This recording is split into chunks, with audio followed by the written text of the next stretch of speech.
United States. With that done, the presidential plane took off from Love Field. It was dark by the time it reached Andrews Air Force Base near Washington.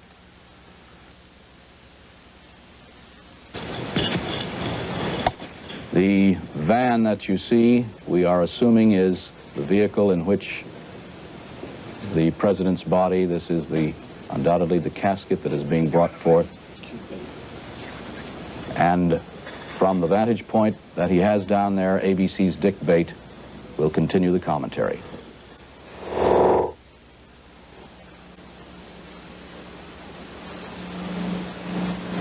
Now, accompanied by Secret Service men, it is on a truck, the body of which rises up in the air on a hydraulic lift. This truck has been lifted up to the side of the plane, the back door of the plane. The bronze casket has been pulled off the plane. It is now on the bed of the truck. And the body of President Kennedy is back in Washington.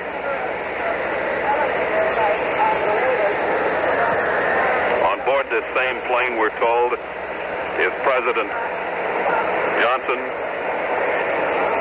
Mrs. Kennedy is supposed to be on the plane as well. The body of the truck has now been lowered down to ground level on hydraulic lift. The bronze casket aboard it. A Navy ambulance is pulling up.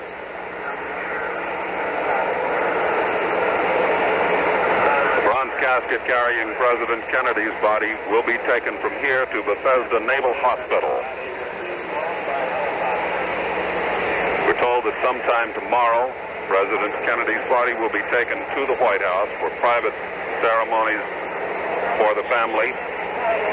Then the plan called for President Kennedy's body to be taken to the Capitol Rotunda, for public viewing sometime Sunday.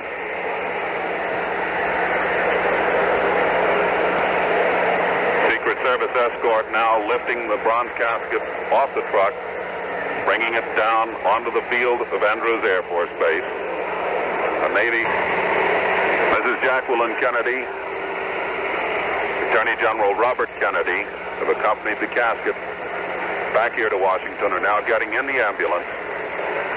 We'll go with the body to Bethesda Naval Hospital.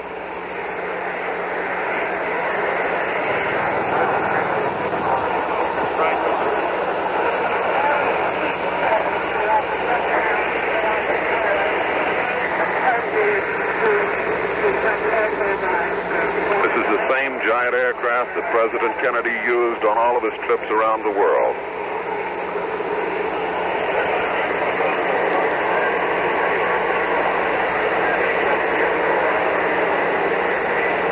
And now with the sorrowing Mrs. Kennedy accompanying the body of her husband, the Navy ambulance pulls away from the airfield here and heads toward the Bethesda Naval Hospital.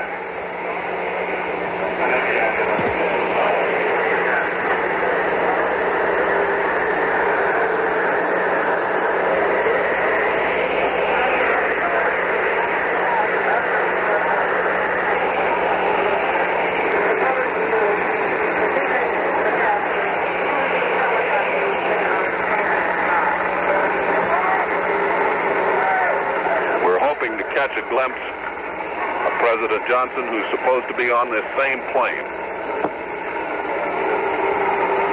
The word here from the Pentagon is that President Johnson will have a statement to make here at the airport. Officials at the Department of Defense were in touch with the aircraft by radio as it made its way back to Washington from Texas.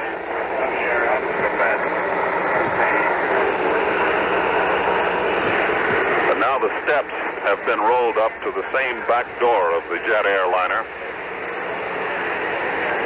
President Johnson is expected to come down in just a moment.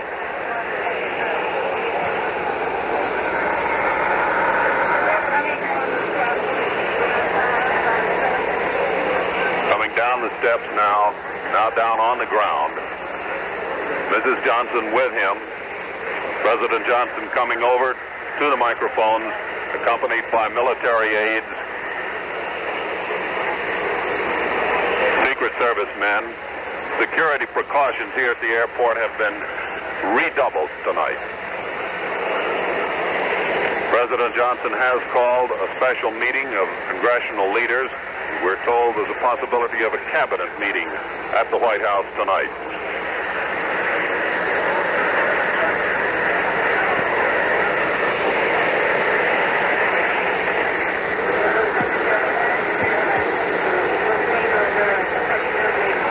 Many members of cabinet here at the airport.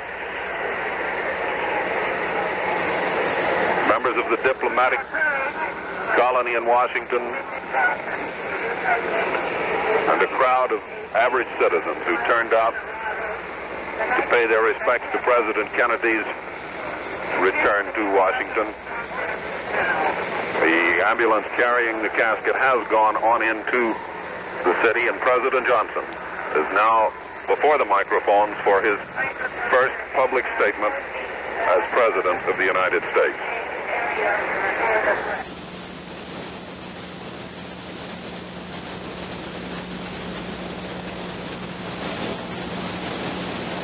Johnson is beside him, the First Lady now.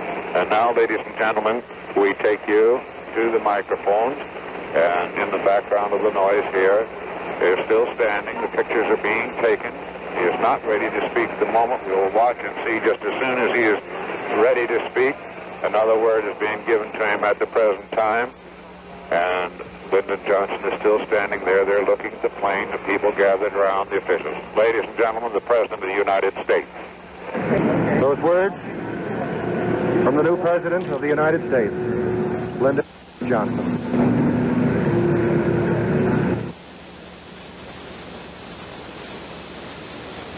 Of the people of the United States, and for God's help. He has asked that we join him in this hour of his trial, as well as that of the family of the President, or the former President of the United States, John F. Kennedy.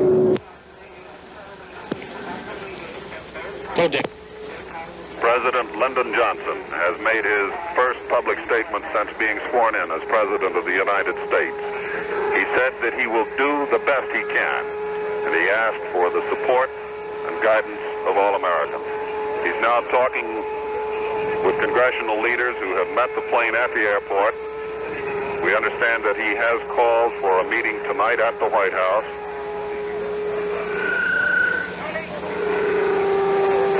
With congressional leaders and possibly a cabinet meeting. With President Johnson is his wife.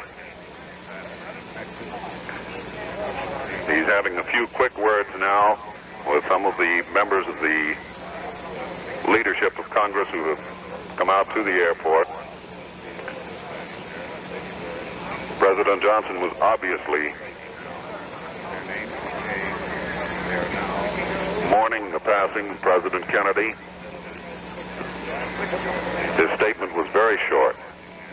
He's now leaving. He will go directly to a helicopter, if the plan follows, where he and Mrs. Johnson will be taken directly to the White House.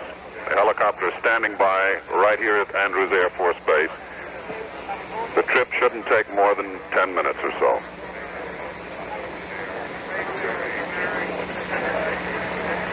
A few last words just before he enters the helicopter. As I said before, security precautions have been redoubled here tonight.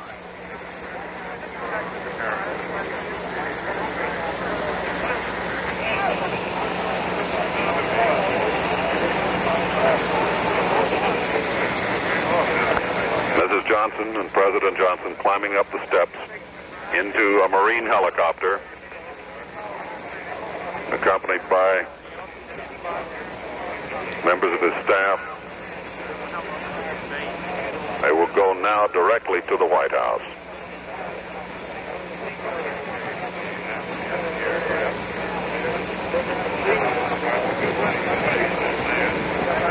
The crowds are being kept well back away from the place where President Johnson made his remarks, and now they've been kept well back away from the area where the helicopter will take off.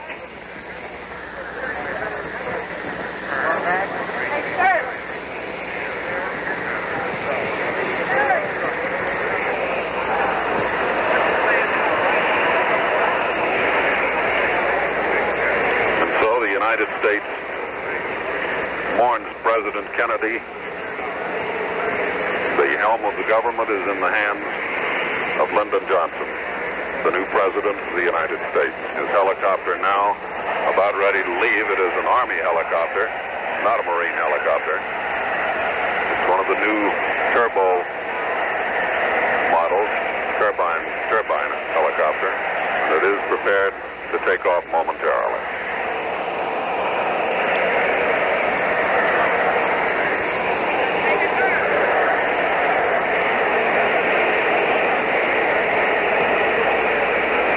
Now the huge rotors begin to spin.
Now has moved out to a cleared space so that it can take the short trip over to the White House from Andrews Air Force Base. The trip should take approximately 10-12 minutes, no more than that.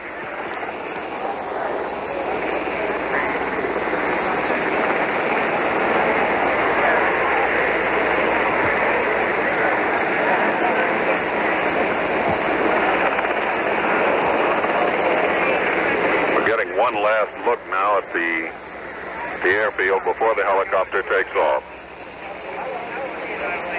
So here tonight, at Andrews Air Force Base in Washington, the sometimes hardened members of the press corps who cover presidents were moved, were shaken as they covered the saddest story of the year, the return of President Kennedy's body to Washington. Heard words from the new president, Lyndon Johnson.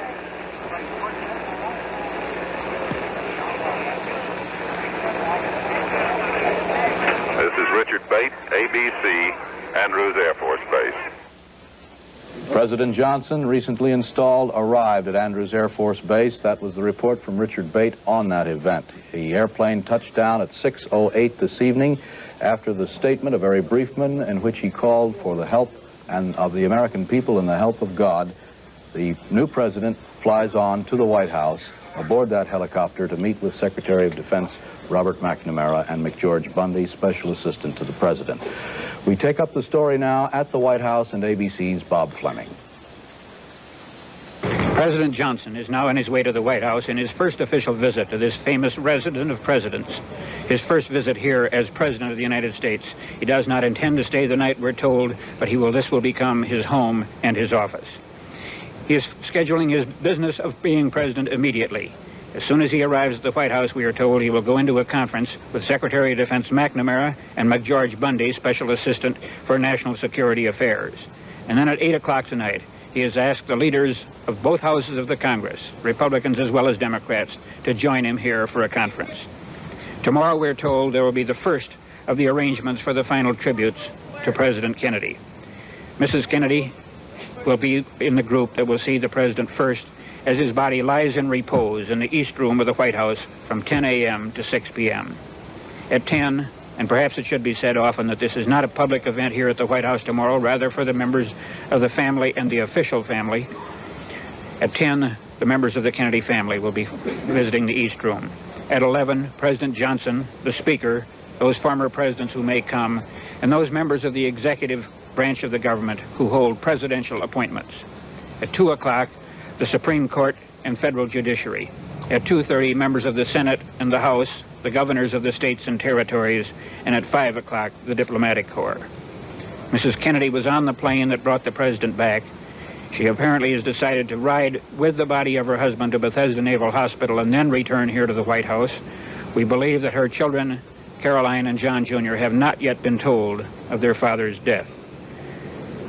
John Ralston has been on this story a good share of the day.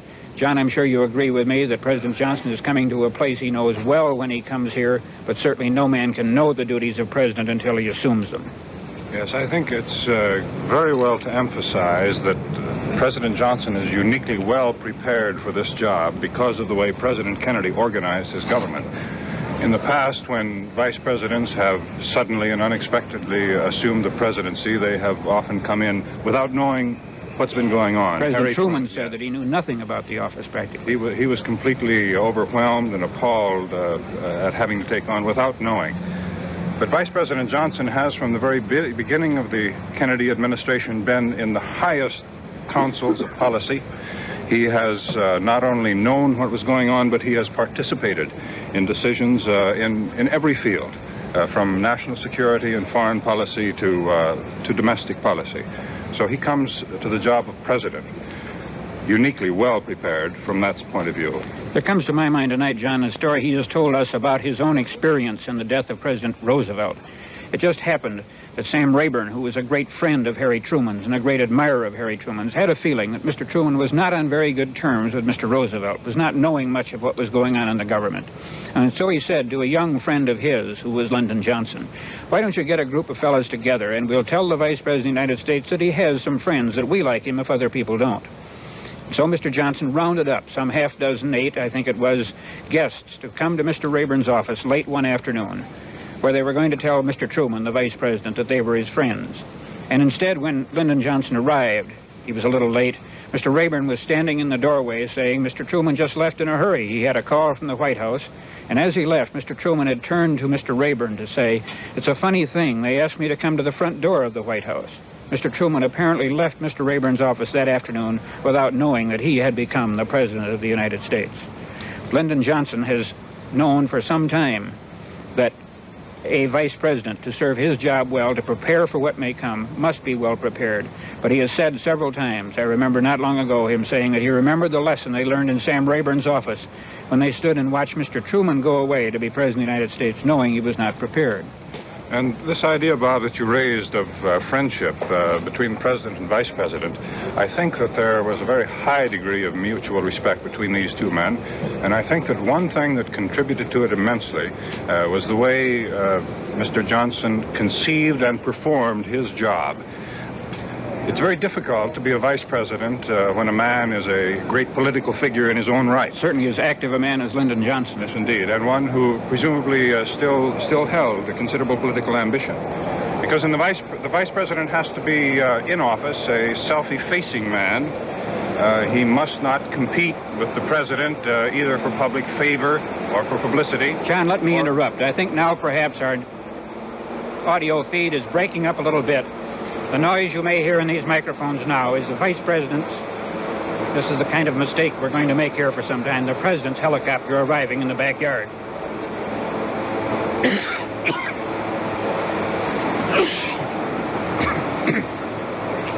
we going back there to watch? We will talk here, John. No, they're off.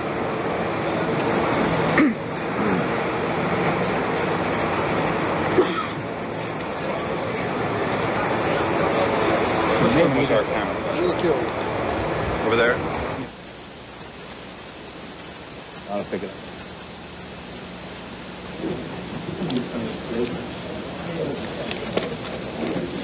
You better come back to me. The helicopter has landed now on the White House lawn, as it has so often before with the late President Kennedy, bearing now the new President, Lyndon Johnson, the 37th President of the United States. In the background of the backyard of the White House, one of the helicopters, and you see the familiar seal on the front steps. This is one of the helicopters used by the President, now this time by the new President of the United States, Lyndon Johnson. He has come in from Andrews Air Force Base. This is about an 8-minute flight. Mrs. Johnson is in the doorway now, and again, escorted by the President, Down the steps they come, Secretary McNamara behind them. Certainly all of us who realize something of the feelings of people in high places at times like this can wonder what has been in their thoughts as the president continues to confer with aides, people he knows and trusts, as he arrives in the yard. Mr. McNamara exchanging words now with Mrs. Johnson. It was originally planned, now Elizabeth Montgomery, one of Mrs. Johnson's assistants, in the picture carrying an armful of papers, and they go across the lawn of the White House toward the building that will now become the home of the Johnson family. We have not been told whether the two Johnson daughters are to be here this evening or not. It may have been perhaps that they were in Texas because it had been expected. And now as we see, Mrs. Johnson, the new First Lady, is being led away. She apparently is not going to go into the building tonight.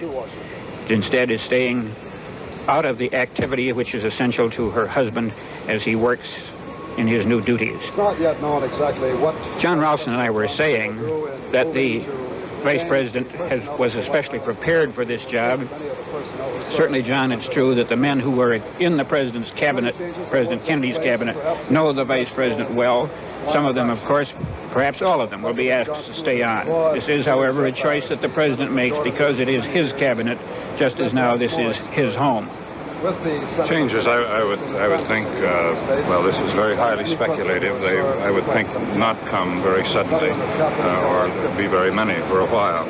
I would also think, in view of the great support that, as Vice President, Mr. Johnson gave President Kennedy's program, that he might very soon announce his intention to pursue that program.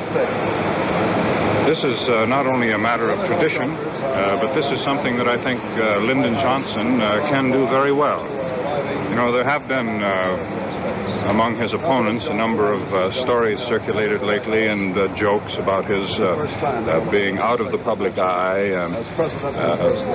I think that at least in many places around the country, perhaps small numbers of people, many people should have known in many places that Lyndon Johnson has been extremely active in this country, making speeches on behalf of the President's program, as well as doing a good many political chores around the country for President Kennedy. Certainly, John, in your role as congressional correspondent for ABC, you've talked with him, as I have.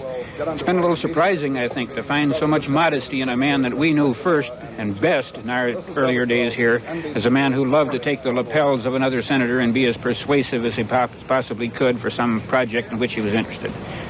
I think this is a tribute to his political wisdom, that he can change roles and become the kind of politician that duty demands in a particular office, even though it's a great change from his previous role. He was, of course, in the Senate, a very prominent figure, in the Vice Presidency, self-effacing, as I said. But this is the difference in what the jobs demand. He adapted very readily. And I think he was reasonably happy in this job. You know, we remember talking with him as we were together one day when we asked him if he really liked it, and he said he never was happier in his life. Now, this was not a political man who told you an untruth with great success. Lyndon Johnson learned early that he had the kind of face that if he wanted to tell you an untruth, he better not try it. He better say he had nothing to say. This, I think, was another one of those lessons he learned from Mr. Rayburn. He was not the kind of a man who lied to us very often. And when he said he really enjoyed the job he was in, I think he did. You're off. You're off, John. You're off.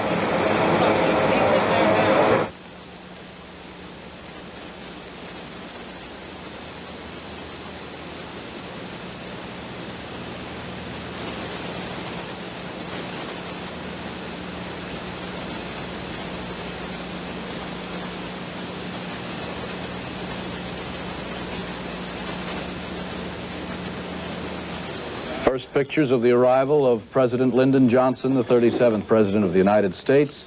He was born, by the way, near Stonewall, Texas on August 27, 1908.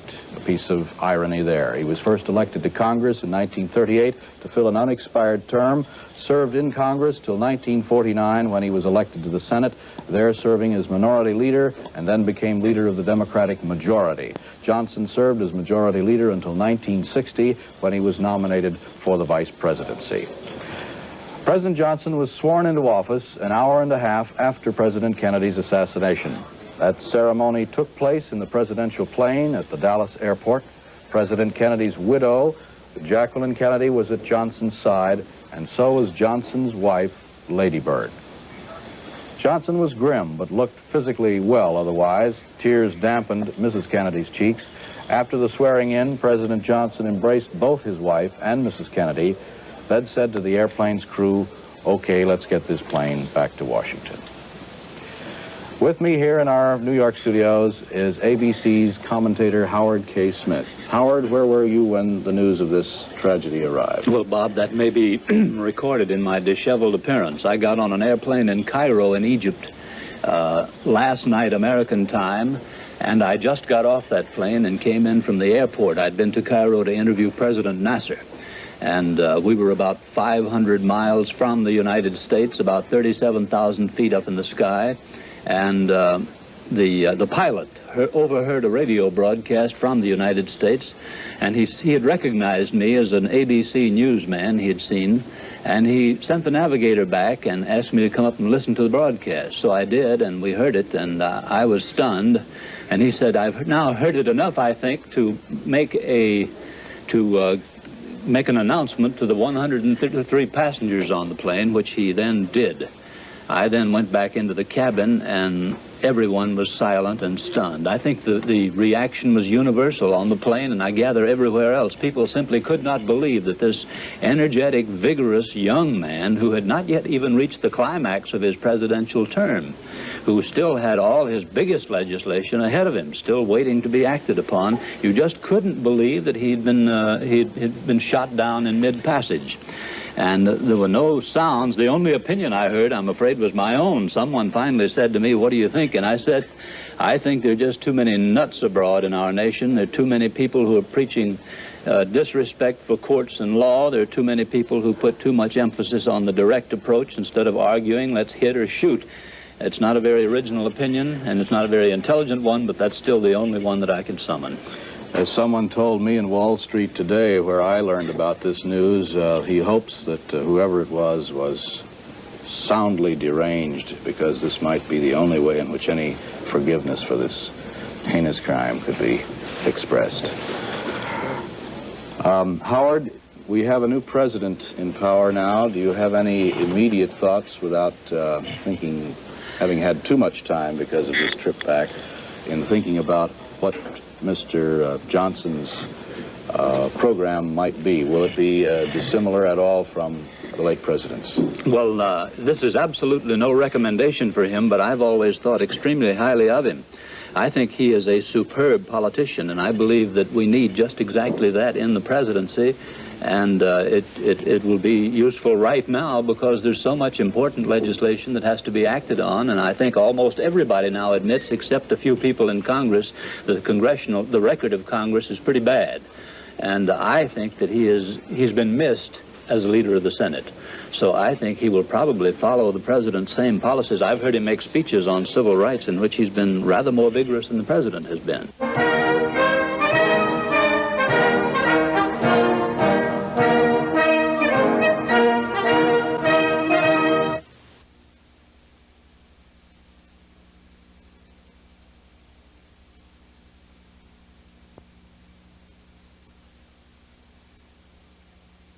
The story now shifts back to Dallas and police headquarters.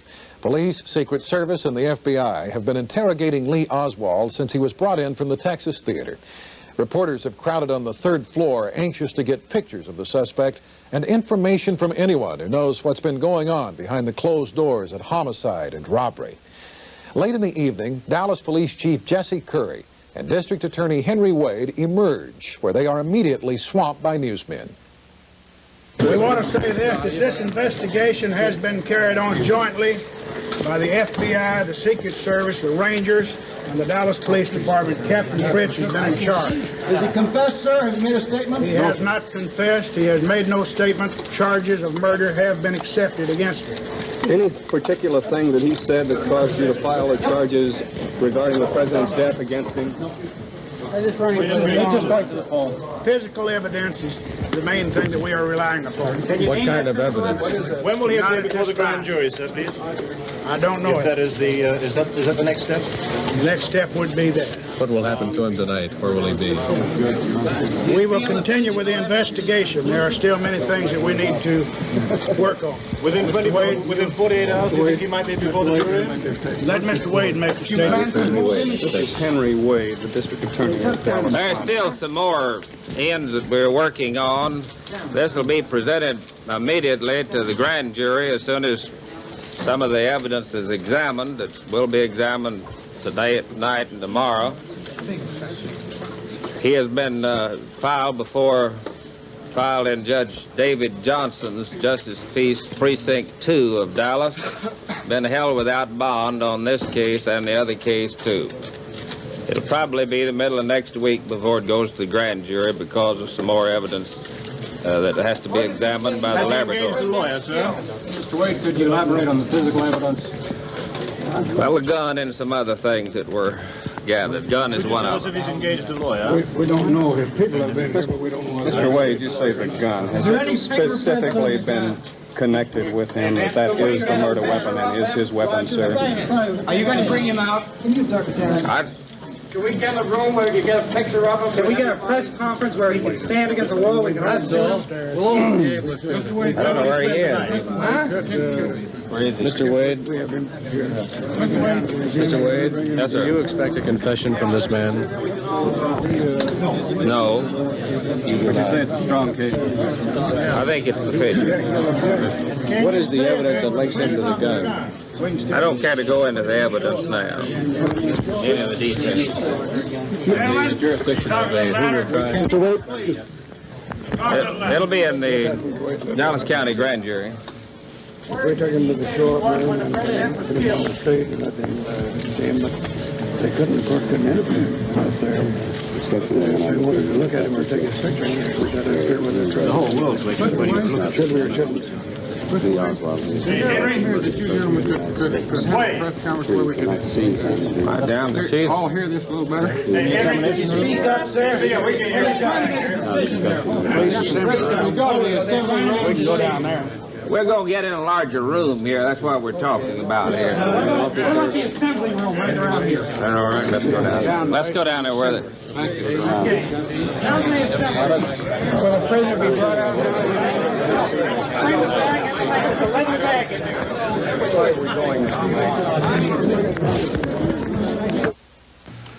Soon afterwards, the man who has all the answers is led down the hall on his way to a photo session with the press.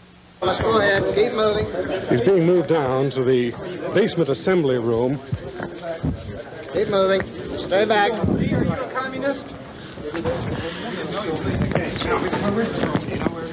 He'll be taken down to the basement assembly room where he will confront the assembly of press gathered here at the police station for the past 10 hours or so of interrogation. 4 homicide detectives going at him one at a time over this 10-hour period.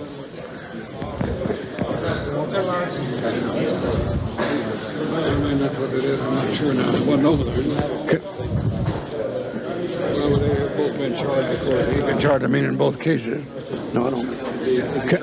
He's charged in both, but will you have a further statement of any kind? Well, not necessarily, no. Captain Fritz, is he showing any sign at all of cracking? No, I couldn't say about that.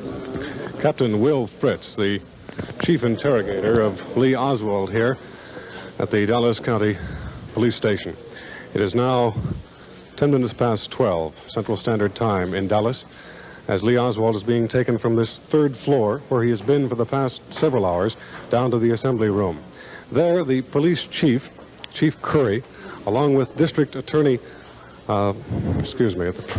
names. The District Attorney and the police chief, along with the suspect, will meet the press Frank Wade is the district attorney. Lee Oswald, as you know, has been formally charged not only with the murder of Patrolman Tippit, but also the assassination of President Kennedy. He has at no time given any sign, apparently, of cracking under the pressure of constant interrogation. As I mentioned before, 4 homicide detectives have been questioning him now for some 10 solid hours. He has been formally charged before a Precinct 2 Justice of the Peace for Dallas County, David Johnston.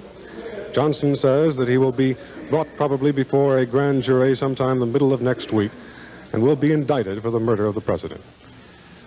So police parade Lee Harvey Oswald before photographers in a downstairs room at City Hall. Oswald is grim and tight-lipped. Afterwards, he's brought back upstairs to a solitary cell where he will spend a restless night. Suspect Lee Harvey Oswald has now been booked into the Dallas police station. He has been taken to a single cell on the 5th floor of this building, where he's being held under heavy guard and apparently will not be questioned anymore within the next few hours.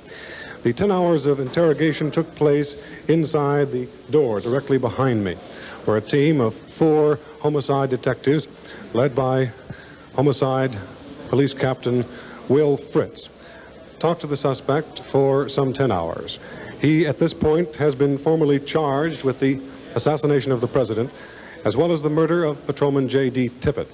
Oswald, at no point during these 10 hours of interrogation, has apparently admitted anything. He admits to being in the building at approximately the time of the presidential assassination, and he was captured at a theater in a section of Dallas some 4 miles from the assassination scene. It was at this point that Patrolman Tippit was found shot to death in his police car.